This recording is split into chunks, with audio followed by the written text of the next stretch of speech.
અધિક શિષ્યાઓની ગુરુ માતા પ્રવર્તિની સાધ્વી શ્રી પુણ્યરેખા શ્રીજી માર્સેલના ચરણોમાં વંદના. મારા સંયમ જીવનના ટ્રેનર, મારા ઉપકારી વાત્સલ્યમય ગુરુદેવ શ્રી હર્ષિત રેખા શ્રીજી માર્સેલના ચરણોમાં વંદના. બોમ્બેમાં એક બેસ્ટ મટકી ફોડવાવાળાની ટીમ છે, તેમનો એક વખત ઇન્ટરવ્યૂ લેવામાં આવ્યો. ત્યારે જે છોકરો બધા ઉપર ચડી ચડીને મટકી ફોડી રહ્યો છે, તેમણે ઇન્ટરવ્યૂવાળાએ પૂછ્યું કે તમે ગમે એટલી વાર ઉપર મટકી હોય તો તેને કેવી રીતે ફોડી શકો છો? અને ત્યારે એ છોકરાએ બહુ સુંદર જવાબ આપ્યો કે તમને બધાને એવું દેખાય છે કે આ મટકી મેં ફોડી છે, પણ ખરેખર આમાં મારી કોઈ મહાનતા નથી. આ ક્રેડિટ મારી પાછળ રહેલી ટીમને જાય છે, કારણ કે એમના સપોર્ટના કારણે જ હું ઉપર સુધી પહોંચ્યો છું. બસ એવી જ રીતે મારા જીવનમાં પણ આ પળ આવી હોય અને એની પાછળનું ક્રેડિટ કોઈને જાય તો એ છે મારું ફેમિલી.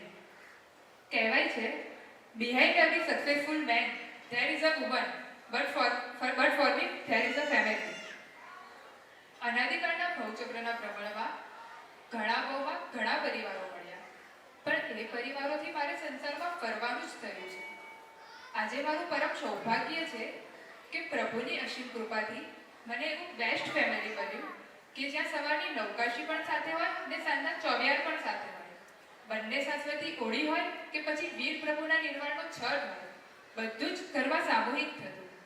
ફેમિલીવાળા જ ધર્મમાં એટલા સ્થિર હતા કે મને પણ ધર્મમાં સ્થિર કરી.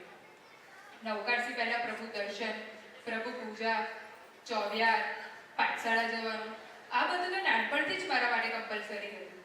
તેથી મારા માટે ધર્મની આરાધના તો સહજ હતી. ઘરનું વાતાવરણ જ એટલું ધર્મમય હતું કે મને સતત એ જ પ્રેરણા મળતી કે પ્રભુના માર્ગે જ જવા જેવું છે. હું જન્મી ત્યારથી મારી મમ્મીની ઈચ્છા હતી કે હું દીક્ષા લઉં, અને માટે જ મારી મમ્મીએ જન્મતાની સાથે સંભળાવ્યું હતું કે બેટા તું દીક્ષા લેજે. મમ્મી, આજે તારા શબ્દો જ મને પડ્યા છે. મમ્મી પપ્પા, આજે તમને તમારી દીકરીને પ્રભુના ચરણે સોંપવાનો આનંદ છે, અને મને તમારું સપનું પૂરું કરવા જઈ રહી છું એનો આનંદ છે. આમ તો નાનપણથી જ પરિવારે મારામાં ધર્મ સંસ્કારોનું સિંચન કર્યું હતું, પણ જેમ જેમ હું મોટી થતી ગઈ કે મમ્મીનો દરેક ચોમાસામાં એક જ આગ્રહ રહેતો કે ચોમાસા માટે આપણા શ્રી સંઘમાં પધારેલ માર્સક પાસે ભણવા જવાનું. ભણતા ભણતા માર્સક પાસેથી કંઈક ને કંઈક પ્રેરણા મળતી રહી કે જેનાથી કેટલાક પાપો તો સહજતાથી જ છૂટી ગયા, અને એવી રીતે સંસારનો રંગ પણ ઓછો થતો ગયો. મમ્મીની ઈચ્છા હતી માટે એકવાર ટ્રાય કરવાની તો ઈચ્છા હતી, પણ એ વિચાર જ રહી ગયો અને મારી લાઈફ આગળ ચાલતી ગઈ. એવામાં જ આજથી 4-5 વર્ષ પહેલાં અમારા દીપા જૈન સંઘમાં પૂજ્ય સાધ્વી શ્રી હર્ષિત રેખા શ્રીજી માર્સેલની શિષ્યાઓનું ચોમાસું થયું અને તેમની પાસે ભણવાનું થયું.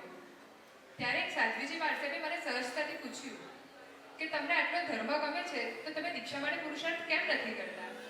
અને એ વાત મને સ્પર્શી ગઈ અને સાચું પણ લાગ્યું કે વાત તો એમની સાચી છે. અને ત્યારે જ મનમાં નિર્ણય કર્યો કે એક વાર તો હું દીક્ષા માટે પુરુષાર્થ કરી શકું. બસ આજથી 2 વર્ષ પહેલાં પૂજ્ય સાધ્વી શ્રી હર્ષિત રેખા શ્રીજી માર્સેલની નિશ્રામાં અમદાવાદ મુકામે પહેલી વાર રહેવા ગઈ.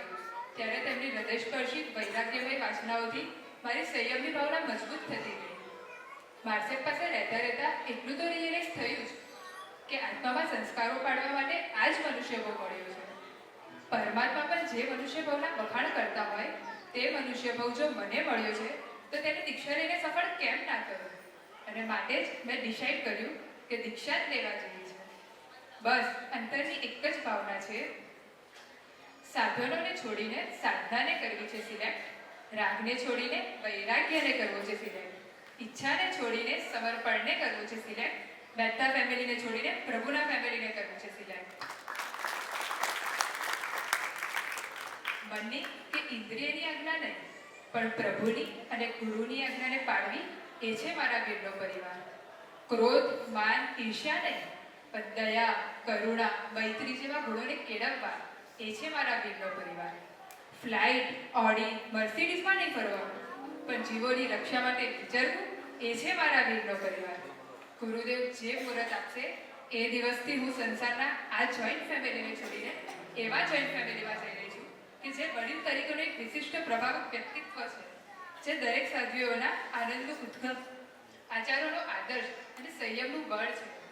ગુરુ હર્ષામના ગુણોની વાતો, એમની સરળતાની વાતો આ બધું તમે ઘણી બધી વાર હર્ષિત રેખાશ્રીજી મારી વાચનામાં સાંભળ્યું છે.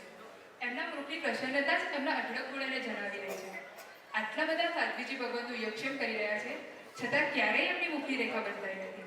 આજે મારું પરમ સૌભાગ્ય છે કે એમના પરિવારમાં મને પણ એન્ટ્રી મળશે.